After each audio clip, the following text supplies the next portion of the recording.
보형물 위가 이런 식으로 눌리게끔. 이거 아무 소용없어요. 가슴 골 만들고 싶다고 유도는 여기 있는데 보형물을 이 안쪽에다 넣어주면 말도 안 되는 가슴이죠. 그러면 나는 가슴 골은 어떻게 해요? 아예 평생 못 세요? 이미 포기해야 돼요? 그거 아니거든요. 안녕하세요. 원진성형외과 손유리입니다. 오늘은 올바른 보정브라의 착용법에 대해서 설명드리도록 할게요. 보정속옷을 안 하는 병원도 있고 하는 병원도 있는데 보정속옷은 왜 해야 되나요? 선생님들마다 의견이 다르기는 하시죠. 근데 보정속옷은 수술방 안에서 만들어준 가슴의 포켓, 가슴방이라고 하죠. 포켓을 그 위치에 그대로 유지시키는 데 도움이 됩니다. 실제적으로 아래쪽에는 보형물이 밑으로 떨어질 수밖에 없는 그 루즈한 조직들이 있게 되어 있고요. 걔를 수술방 안에서 아무리 잘 고정하고 나온다 하더라도 혹시나 모를 밑빠짐에 대비하기 위해서라도 보정브라는 해주시는 것이 좋습니다. 나한테 도움이 되는 일이라는데 조금의 불편 정도는 감수할 수 있지 않을까요? 성형수술의 제일 큰 목적은 안전하고 자연스럽게 예뻐지는 것이니까요. 보정브래지어를 지금 보시면 밴드가 되어 있고요. 밑을 잡아줄 수 있게 되어 있어요. 그래서 보정브래지어를 착용할 때는 저희 병원에서는 보통 수술 후 이틀째 오셨을 때 보정브래지어를 입혀드리는데요. 착용할 때는 이 밑선이 새로 만들어진 유광 및 주름선에 일치하게 해주시는 것이 좋습니다. 얘가 이렇게 밀어 올라가게 되면 속 안에 있는 보형물을 밀어 올려서 밑선이 위쪽으로 당겨지는 역할이 되고요. 혹시라도 또 너무 내려와 있으면 보형물이 밑으로 빠지겠죠. 자, 보정브래지어 입고 가셨어도 한 3일 정도 되면 몸이 많이 부으니까 너무 아파요. 너무 쪼여서 잠도 못 자겠어요. 근데 이거 풀르면 안 될까봐 제가 꼭 참았어요. 하고 왔는데 일주일째 왔을 때 봤더니 여기 밑에 피부 다 까지고 이러시는 분들이 있거든요. 너무 안타까워요. 보정브래지어 끈으로 저희가 이 밑길이는 맞춰서 보내드렸거든요.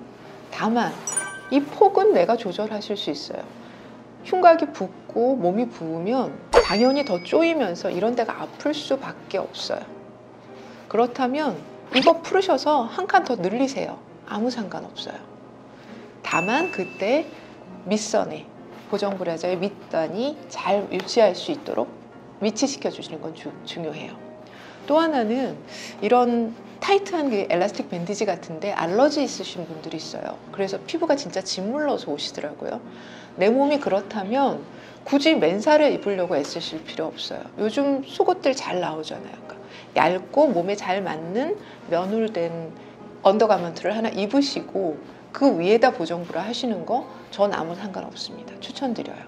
길이는 조절을 따로 안 하시는 게 제일 좋은 거죠? 만약에 병원에서 해드렸어도 얘가 너무 헐겁다든가 혹은 쪼인다는 느낌이 들면 조금 정도는 풀러주시는 것도 관계없습니다. 네. 착용 방법은 어떻게 되는 건가요? 자, 보정브래지어는 이렇게 있고 위에다가 이렇게 띠를 하게 되죠. 자, 이 윗띠의 역할은 보형물을 올라가지 않게 막아주는 역할입니다. 안에 보형물이 이렇게 들어가 있는데 윗띠를 간혹 보면 너무 밑으로 내려서 보형물 위가 이런 식으로 눌리게끔 하셔서 오시는 분들이 있어요. 이거 아무 소용없어요. 제가 바라는 건 보형물이 여기 있고 윗띠가 여기가 있어서 올라가지 못하는 거예요. 보형물이 제 위치에서 잘 내려가 줘야 아래쪽이 둥그스름하게 부풀면서 더 예뻐지거든요. 제일 쉽게 생각하면 윗띠는 겨드랑이 바로 밑에 붙이세요 하는 게 제일 편해요. 이 상태에서 윗띠는 최대한 겨드랑이 쪽으로 올라가서 보형물의 윗부분이 못 올라가게 걸리게끔 이게 맞는 겁니다. 이렇게 피부가 굉장히 타이트하신 분들이 있어요. 잘 안 늘어나요. 똑같이 수술을 해놔도 굉장히 두꺼운 풍선을 훅 바람 부는 것처럼 뭔가 빵빵하고 윗볼록이 굉장히 심해 보여요. 그러신 분들한테는 위에다 하시고요. 윗뒤 사이에다가 손수건이나 양말 같은 걸 말아 넣어서 더 눌리게끔 해주세요 라고 얘기 드리기도 해요. 그거 자체가 많이 압박하는 효과는 없지만 위쪽 부분을 눌러주니까 아래가 더 불룩하게 늘어나는 데 도움이 될 겁니다.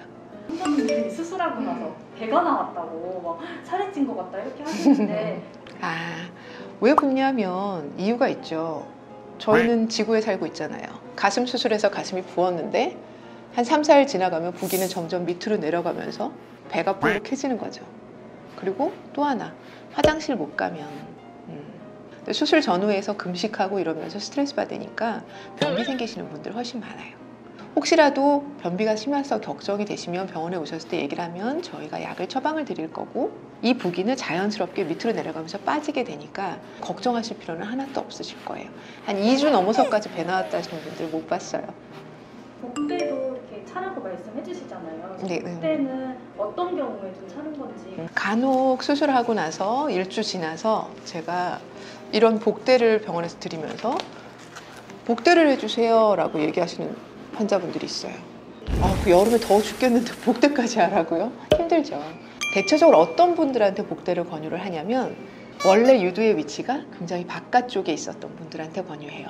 그분들은 유두가 여기 있으면 보형물 여기다 만들어내요. 어찌됐든 보형물의 가운데 유두점이 와야죠. 그래야 자연스럽잖아요. 가슴 골만 들고 싶다고 유두는 여기 있는데 보형물을 이 안쪽에다 넣어주면 말도 안 되는 가슴이죠. 그러면 나는 가슴 골은 어떻게 해요? 아예 평생 못 세요? 이미 포기해야 돼요? 그거 아니거든요. 저희 안쪽까지 열고 브래지어를 모았을 때는 클리비지 라인이 예쁘게 생기게끔 만들어주고 싶은 거죠. 그런데 제가 여기까지 열어드렸어도 유두점에 가깝게 이렇게 가기 때문에 여기가 막힐 수 있는 확률이 굉장히 높아요. 막히면 슬프잖아요. 기껏 수술해서 열었는데. 그래서 그런 경우에 비피점이 바깥쪽에 있거나 아니면 가슴 가운데가 굉장히 새 가슴이어서 밖으로 흐를 수밖에 없는 분들한테는 보형물을 안쪽에서 모아준 다음에 그 다음에 복대를 해주라고 말씀드리는 거예요. 그러면 이 공간이 막히지 않게 도움이 돼요. 한 1주 정도는 24시간 해주시는 게 좋고, 그 다음 주 정도에는 누워서 잘 때만, 누울 때 보형물이 더 옆으로 떨어지니까 누워 있을 때만 하시라고 말씀을 드리는데, 그렇게 해주고 나면 나중에 골이 막히지 않게끔 가슴골을 잘 만드는 데 유지가 됩니다. 그러면 복대 같은 경우에는 모든 환자분들이 하는 건 아니고? 네, 모든 환자는 아니에요. 그러니까 필요할 것 같은 환자들한테 커스터마이즈 하는 거죠. 유두랑 유두 사이가 굉장히 가까워서 보형물만으로도 충분히 가슴골이 이렇게 보일 정도가 돼 있는 환자들까지 하실 필요는 없어요. 오히려 흉곽 모양에 따라서는 새 가슴이 아니라 가운데가 꺼져 있는 가슴도 있거든요. 이런 분들은 제가 아무리 이 사이 공간을 벌려놔도 여기가 깊으니까 이렇게 떨어져서 보형물이 맞붙는 경우도 생겨요. 그런 경우에는 복대하면 큰일 나요. 오히려 벌려놓는 거죠. 그래서 모든 것들은 환자 개개인의 체형에 따라서 커스터마이즈 해야 합니다. 수술은.